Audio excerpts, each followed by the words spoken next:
Tuhan masih beri kita waktu hidup. Kita tidak punya banyak waktu, kita nggak tahu sampai kapan di dunia ini. Tapi selama Tuhan beri waktu hidup, biarlah kita mau sungguh-sungguh gunakan waktu itu untuk memuliakan nama Tuhan.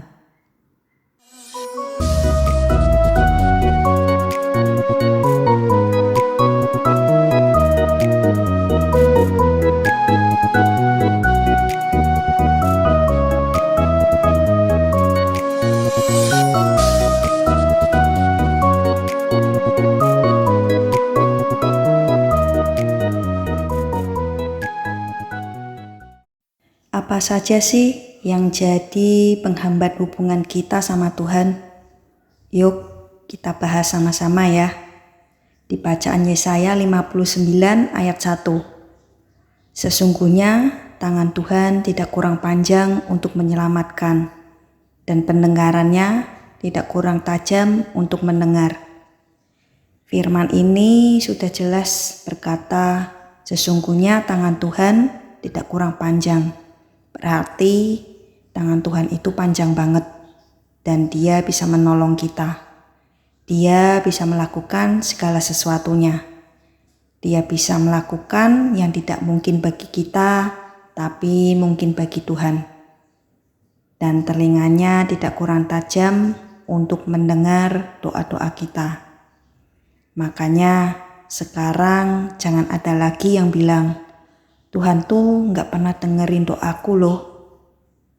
Karena Tuhan pasti mendengar. Jangan anggap Tuhan tidak mendengar doa kita, tetapi karena ada penghalangnya. Tuhan itu pengen jawab masalah kita. Tuhan itu pengen berkarya dalam hidup kita. Tuhan itu pengen menyatakan kepanjangan tangannya, tapi Tuhan tidak bisa mengingkari firman-Nya. Ada penghalang yang kita tidak dapat melihat campur tangan Tuhan dalam hidup kita. Yesaya 59 ayat 2. Tetapi yang merupakan pemisah antara kamu dan Allahmu ialah segala kejahatanmu, dan yang membuat Dia menyembunyikan diri terhadap kamu sehingga Ia tidak mendengar ialah segala dosamu. Jadi ada yang menyebabkan hidup ini terpisah dengan Tuhan. Jangan merasa besar kepala. Sudah ke gereja tiap minggu, persembahan, perpuluhan, dan sudah baca Alkitab. Maaf, kenapa ada begitu banyak orang percaya hidupnya tidak berubah? Karena ternyata dia percaya tapi hidupnya terpisah dari Tuhan. Ini sangat mengerikan. Bahkan pelayan Tuhan tidak menjadi jaminan kamu hidup bersekutu dengan Tuhan. Ada juga pelayan Tuhan yang hidupnya terpisah dengan Tuhan. Kenapa? Karena mereka hidup terus di dalam kesalahan dan dosa. Jangan pernah mengecilkan arti dosa dalam hidup kita. Dosa tidak akan pernah melepaskan kita begitu saja. Yang namanya akibat dosa itu berujung pada maut. Kita jangan pernah bermain-main dengan dosa. Iblis tidak akan pernah melepaskan kita begitu saja. Dia akan terus menggiring kita pada maut, kebinasaan yang kekal. Dosa itu dalam hidup kita ada dua jenisnya. Ada dosa yang kelihatan dan ada dosa tidak kelihatan. Dosa yang kelihatan contohnya nipu orang, marah. Lalu ada orang yang tegur, "Mbok kamu jangan suka marah-marah sih." Loh, ini kan karena kelihatan, masih bersyukur loh. Masih ada yang mau tegur kamu. Yang bahaya itu dosa yang tidak kelihatan, apalagi dosa yang ditutupi.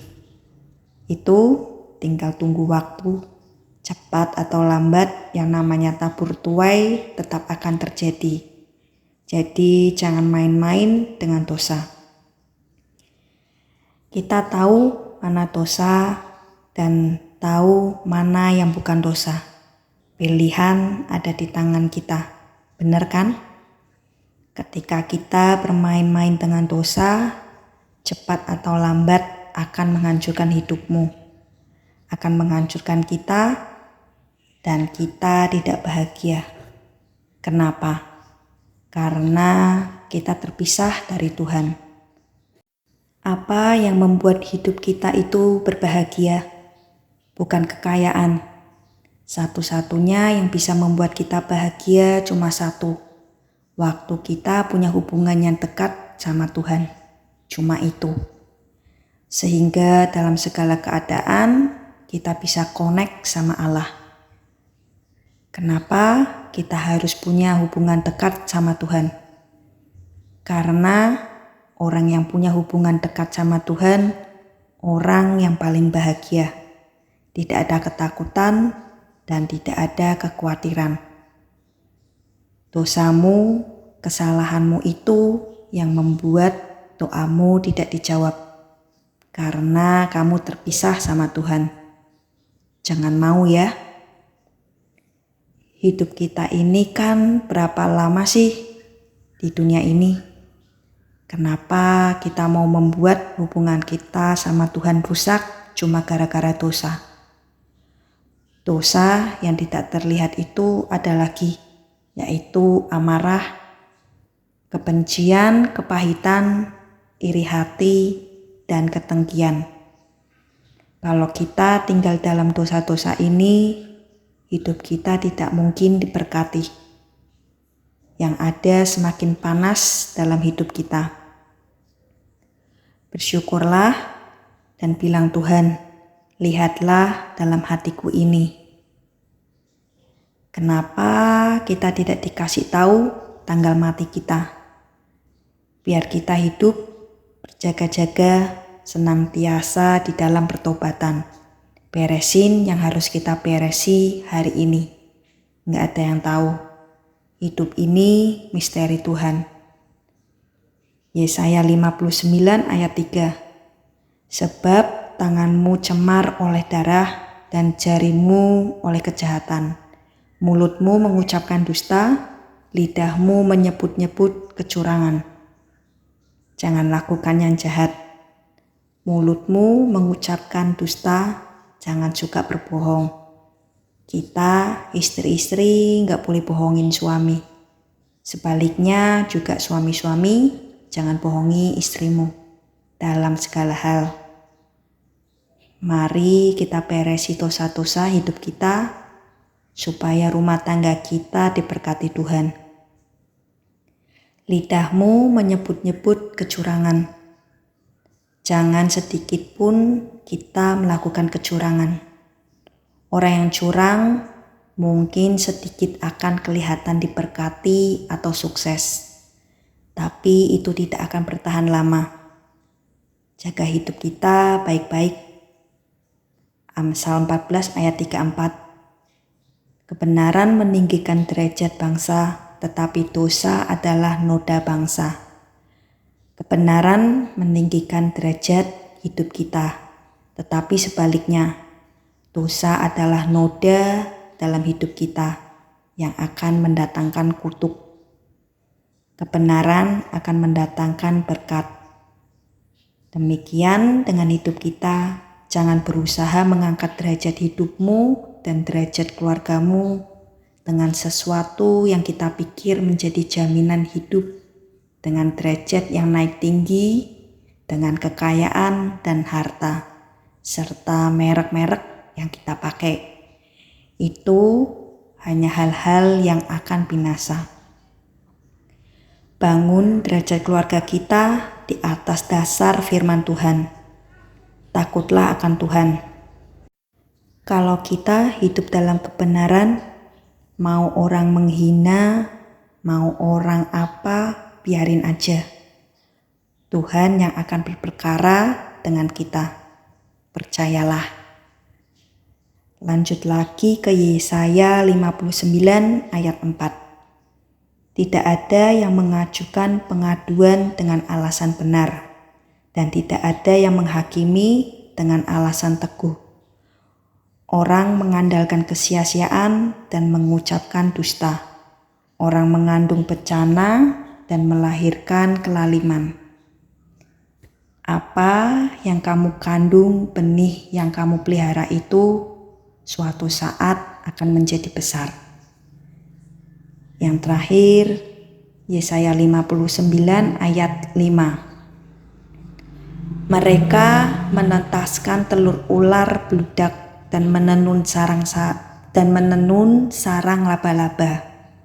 Siapa yang makan dari telurnya, itu akan mati. Dan apabila sebutir ditekan pecah, keluarlah seekor ular beludak. Ini gambaran akibat dosa dalam kehidupan manusia. Jangan anggap enteng dosa-dosa kecil. Bereskan hidup kita. Contoh yang real ya, seperti perselingkuhan. Buat rumah tangga kita itu terbuka. Jangan ada yang disembunyikan dari pasangan kita, agar pasangan kita menjadi penolong. Kalau orang itu rohnya sudah gelap, dia tidak akan merasa kalau itu dosa. Sebaliknya, ketika kita punya hubungan yang dekat sama Tuhan, kita punya kepekaan, ada hal-hal yang kita rasa sudah tidak sejahtera. Ayo, kita hidup sungguh-sungguh. Aku cuma mau bilang, untuk audisi masuk surga itu berat. Jadi Indonesia Idol aja audisi berat, apalagi masuk surga, kerajaan yang termulia dan kekekalan. Karena itu, jangan pelihara telur ular beludak sebelum dia menetas dan menjadi kutuk dalam hidupmu. Mari sadarilah, Tuhan masih beri kita waktu hidup. Kita tidak punya banyak waktu. Kita nggak tahu sampai kapan di dunia ini. Tapi selama Tuhan beri waktu hidup, biarlah kita mau sungguh-sungguh gunakan itu untuk memuliakan nama Tuhan. Tuhan Yesus memberkati.